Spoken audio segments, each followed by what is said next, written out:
So Simulation Gaming here with a tips and tricks video for Battlefield 5. So, one of the most important things to think about when you're playing Battlefield is to know your role in your squad and in your team. So that means knowing how to use your classes properly and not abusing your kit or just using the wrong kit. Like, if you're not using the right kit, then you're putting yourself and your team at a disadvantage if you're using your kit in the wrong way. So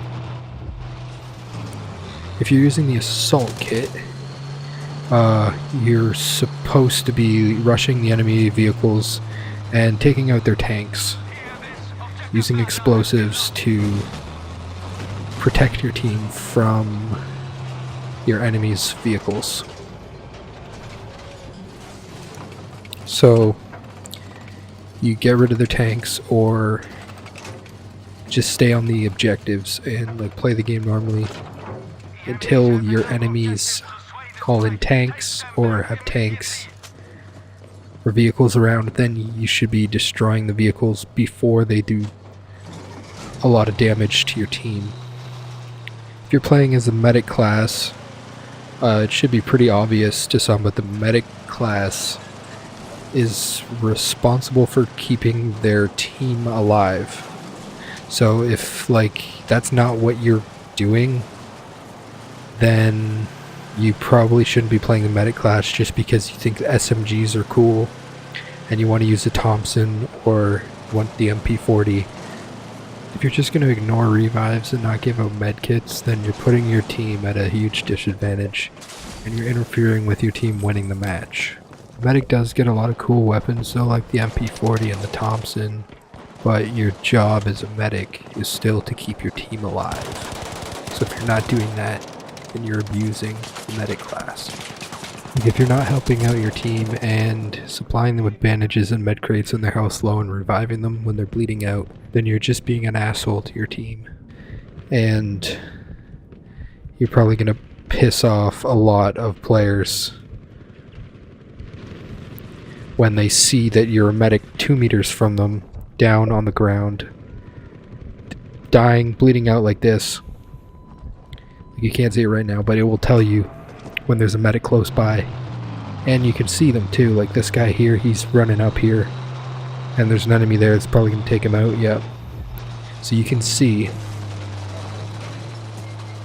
especially in this battlefield like now, you can see your teammates ignoring your bleeding ass out. So, another thing, which is, a lot of people probably disagree with this, but as a medic, one thing that I do is I don't revive players who are far away from the objectives. So what that means is, say there's guys way over on the F flag where there's no enemies competing for that flag. There's nothing going on there. They're just hanging out at the F flag. And our team is trying to take C like we are right now. If I was over at the F flag and I saw a teammate down, I wouldn't help him up because he could easily just spawn on a squad mate that's closer to one of the flags that we actually need to be taking, rather than being stuck way out there and not helping out the team to take the objective. It might sound like it's an asshole thing to do, but it's really helping your team out more than it appears.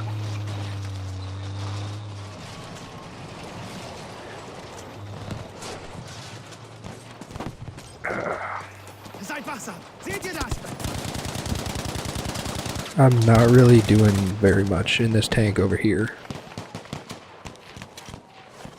So I'm going to get out of the tank and try and go and push the objective, because even though we're controlling majority objectives right now, I want to keep it that way, and I want to bleed out the enemy's tickets even faster, but I didn't quite make it over there. So, another thing here is, if you are down on the ground, dying, you basically have two options. You can call for help, or you can just skip the revive. If you are in danger when you're on the ground, you're surrounded by enemies, you're putting your teammates in danger by not skipping the revive, unless you're communicating to them that there are enemies around you and where those enemies are. Wow, that was a big mistake. Okay, unless you're telling your team where those enemies are so they can take them out, you're putting your team at risk by bleeding out and not communicating to them where these enemies are.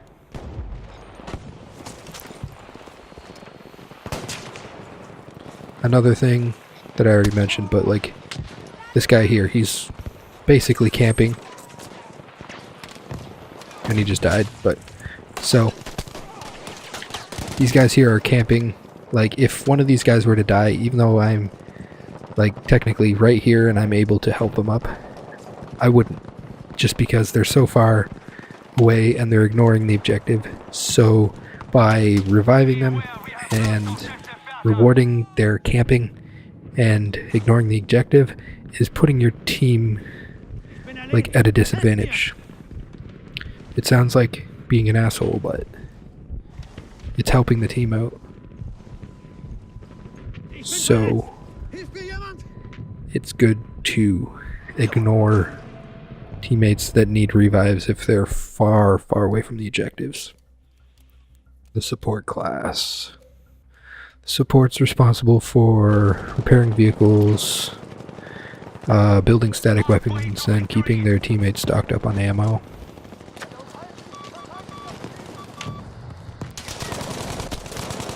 Wow, okay. Really getting wrecked here. There's too many enemies for me to go in there. And there's not really any squad mates nearby, so... Okay, so the support is probably the least aggressive class aside from the recon. But your job as a support player is to keep your team full up on ammo and keeping the objectives locked down with the defenses built up.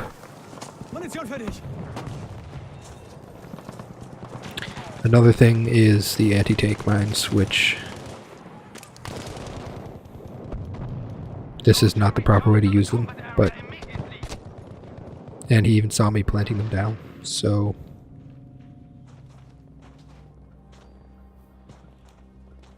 that was probably a waste, but... I'm all the way out here in the middle of nowhere anyways. Spawning on these teammates that don't really... I don't know why they're all the way out here, like, competing with this tank that is basically outside of the map. And basically screw them over.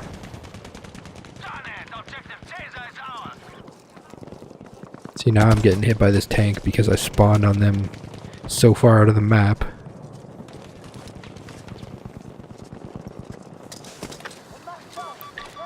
And, like, by the time I get into the map, I'm already getting screwed because my teammates are too far away. So, this would be a good opportunity to switch squads to a squad that is more in the match.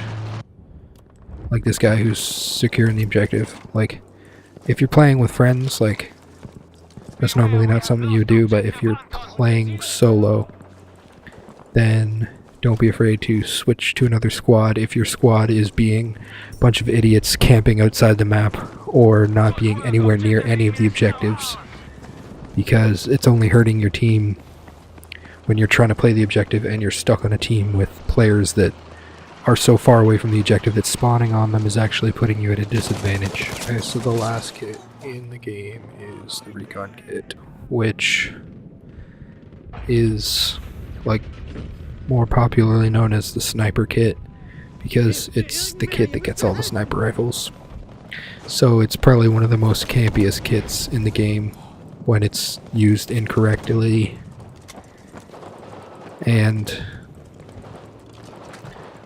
a lot of players will just camp using the sniper rifles rather than using the kit to help their team properly. So what the recon is supposed to do is use the spotting scope and the flare gun to reveal enemy players to your team, and use a spawn beacon to prevent your team from getting spawn trapped or stuck far away from the objectives. So you can be a sniper and still help your team. You don't need to sit in the back of the map with a sniper rifle and just get kills for the whole game. If you are the only guy left to spawn on and they're spawning farther away from the objective than their actual home base, then like, what are you even doing? Why are you even in the game? Like, if you're not interested in playing the objective, you're probably playing the wrong game, because like, that's not how Battlefield works. Unless you're an asshole.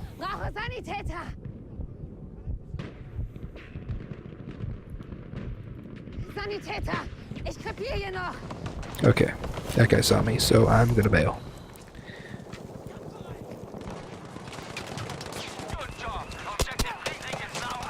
I didn't think that was gonna work, but tried it anyways.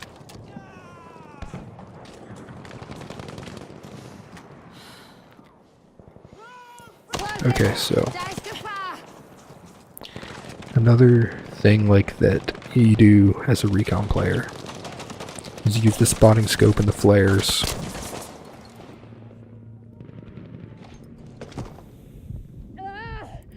Which I don't have currently. Just have the mines. Wow. Okay, that was lame. Hey, look at this guy. Okay, so right there, the clip just ended, so I had to start another one. I just had like 3 squad mates like just ignoring my dying corpse right there. Don't be those guys. Like, you don't want to do that. There's already 2 of them that are like shooting at the enemy, and there's a like teammate dying behind them that they're just ignoring. Like, you don't have to do that. Like, if there's that many teammates, you don't have to get greedy and go for kills. Like, you're just being an asshole if you're doing that. If you get the kill, you get the kill. But when there's like 4 teammates shooting at one guy and there's a guy dying beside you, like, one of you can pick him up. But don't be that guy. I'm still getting used to sniping in this game. It's a little bit different than Battlefield 1, which I didn't really play too much of, and Battlefield 4, which I played a ton of. It's very different than Battlefield 4. Okay, I'm on fire.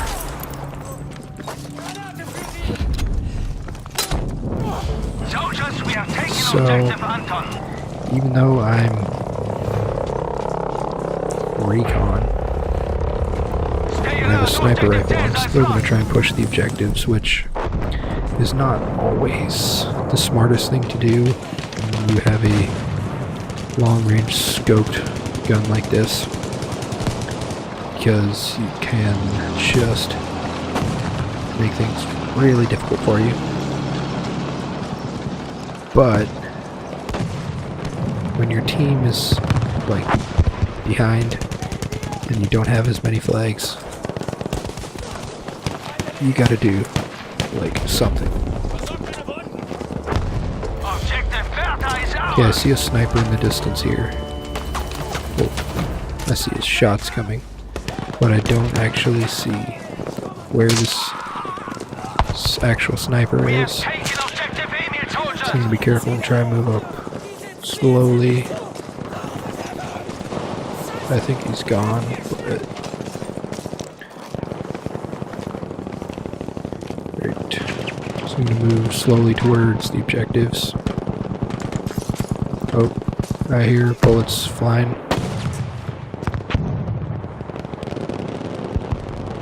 I think it's just these teammates over here though.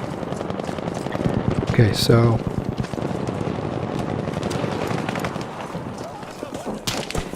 like especially now that there's not actual 3D spotting and stuff like in Battlefield 1 and 4 and 3 and like most of the games you need to spot recon.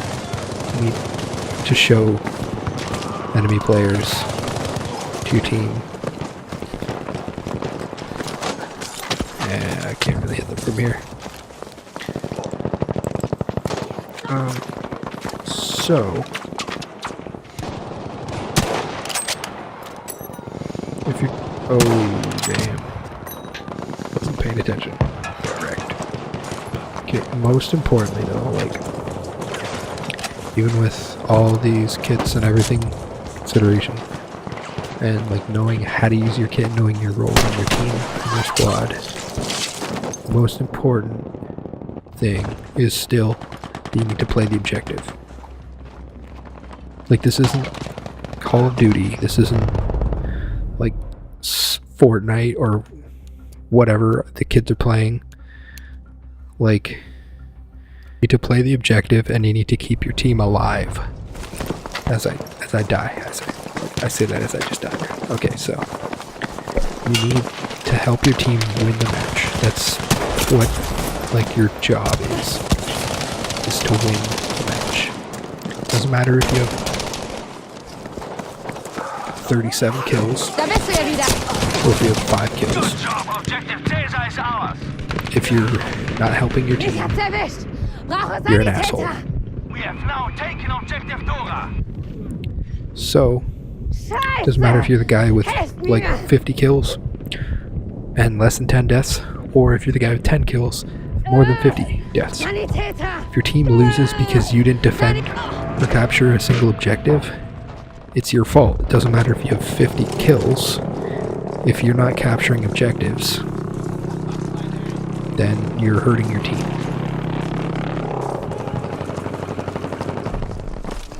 So, conclusion, just don't be an asshole, play the game properly, help your team out, and that's pretty much it.